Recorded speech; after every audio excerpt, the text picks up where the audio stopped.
The market only pays excellent rewards for excellent performance. It pays average rewards for average performance and below average rewards for underachievement. Your income will be determined by 3 factors. First, what you do.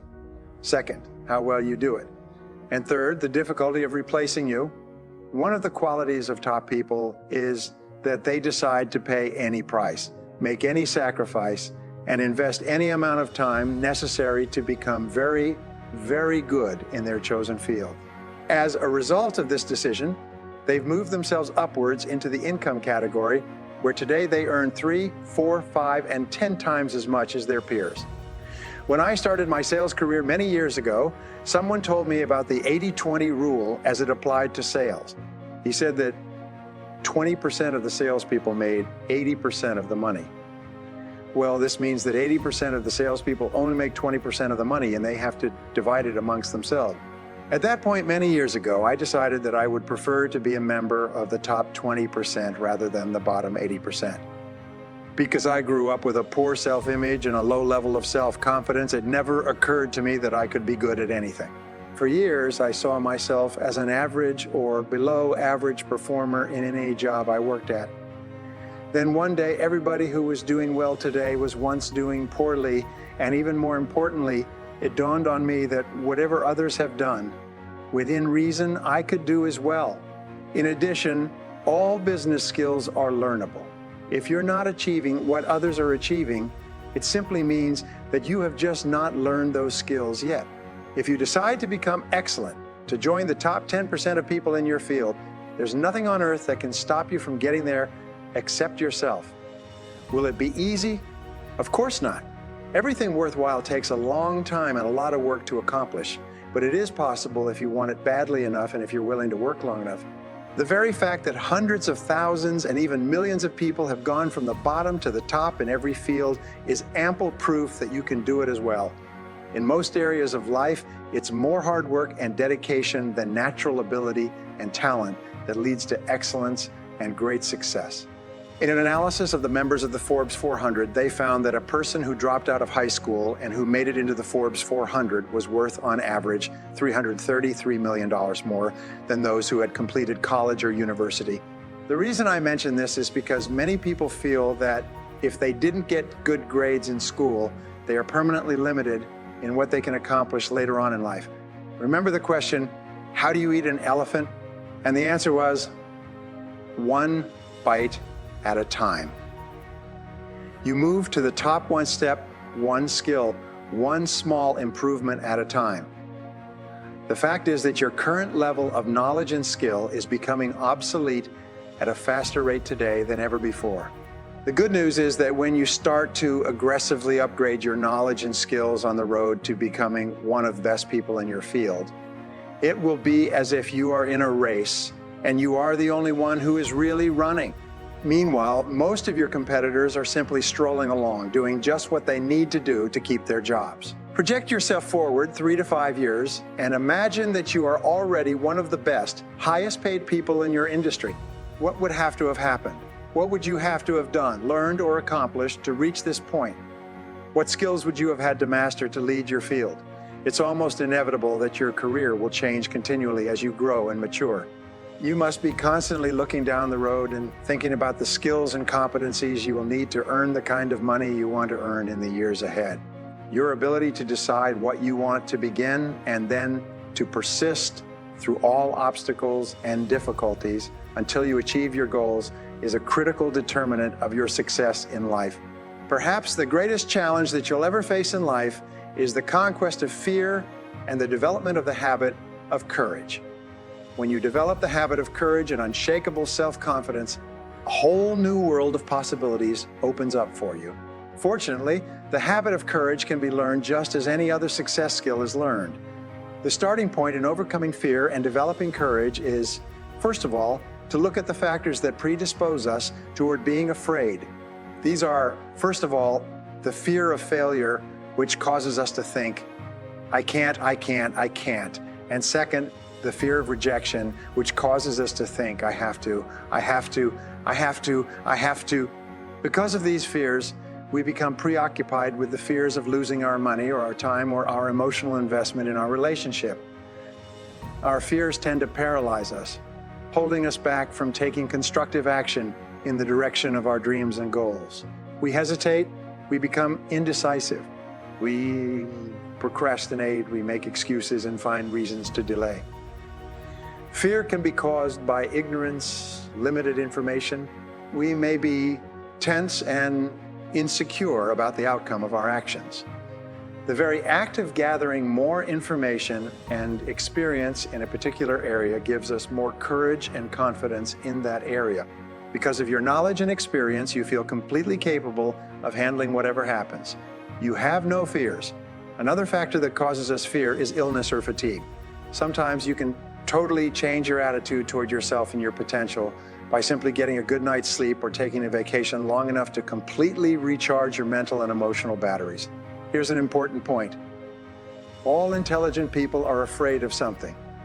The courageous person is not a person who is unafraid. As Mark Twain said, courage is resistance to fear, mastery of fear, not absence of fear. The question is, how do you deal with the fear? The courageous person is simply one who goes forward in spite of the fear.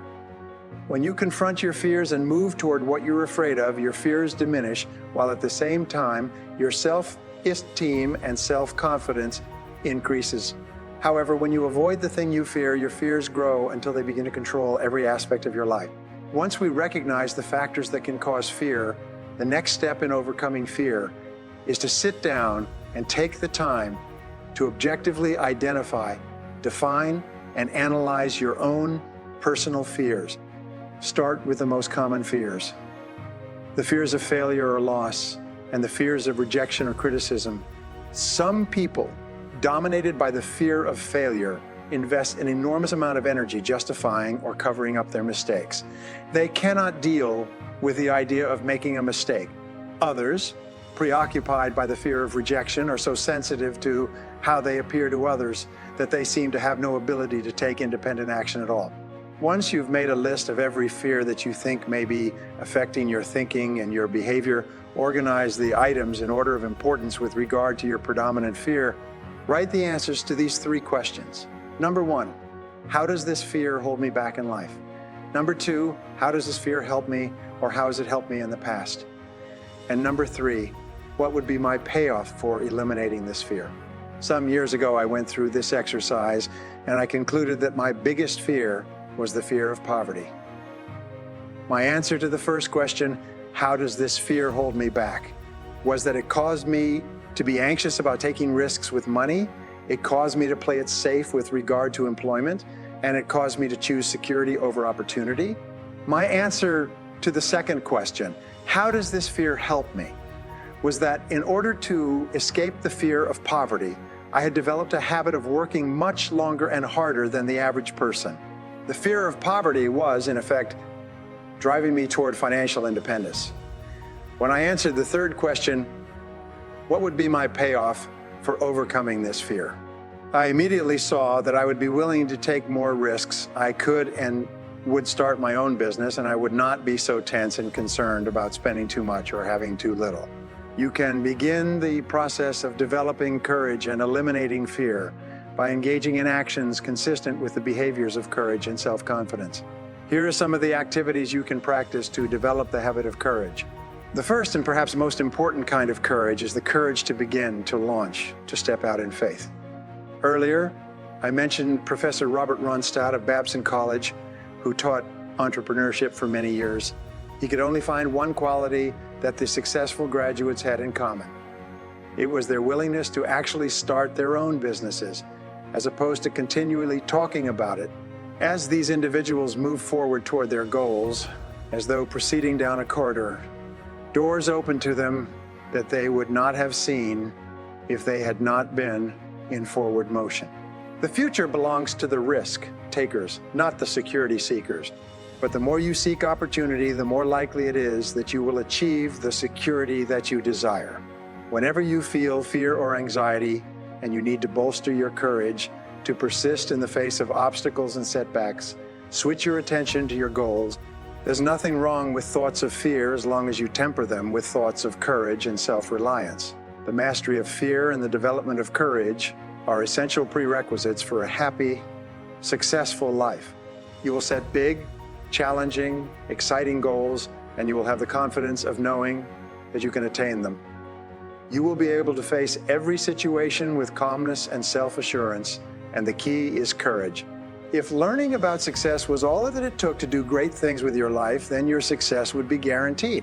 The fact is, however, that all of the best advice in the world will only help you if you can motivate yourself to take persistent, continuous action in the direction of your goals until you succeed. You have set certain goals for yourself in different areas of your life, and you've made resolutions, so you are determined to follow through.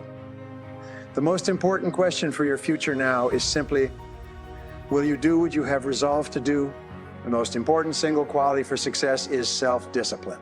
It is not what you learn that is decisive for your future. It is whether or not you can put your head down and discipline yourself to pay the price over and over until you finally obtain your objective. Perhaps the most important demonstration of self-discipline is your level of persistence. When the going gets tough, persistence is self-discipline in action. Your persistence is, in fact, your real measure of your belief in yourself and your ability to succeed. Each time that you persist in the face of adversity and disappointment, you build up the habit of persistence. You deepen your levels of self-discipline and personal strength.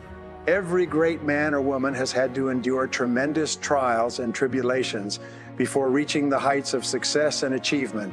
During the darkest hours of World War I, when the German Luftwaffe was bombing Britain and England, stood alone, Churchill's resolute bulldog tenacity inspired the whole nation to fight on in the face of what many felt was inevitable defeat. One of the greatest speeches in the annals of persistence was Churchill's address to the nation on June 4th, 1940, which ended with these words: "We shall not flag or fail. We shall fight in France. We shall fight on the seas and oceans. We shall fight with growing confidence and growing strength in the air. We shall defend our islands, whatever the cost may be. We shall fight on the beaches. We shall fight on the landing grounds.